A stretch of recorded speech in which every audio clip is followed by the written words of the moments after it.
Taking care of your Copper Chef Smart Cooker is very easy. Here are a few care and cleaning tips to help make sure you can use your Smart Cooker at its full potential for many years to come.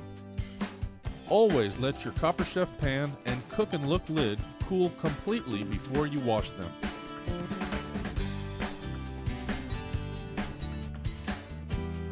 They're both dishwasher safe, so clean up to breeze. Or you can choose to hand wash them in warm soapy water. Never submerge the Smart Cooker base unit in water or liquid. It's an electrical appliance and water or liquid can damage it. Simply wipe the base unit clean with a warm, moist cloth. It's recommended that when washing your Copper Chef pan and lid that you use non-abrasive detergents and a soft cloth.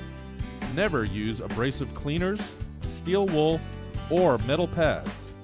They will leave scratches and compromise your non-stick Ceramtech coating.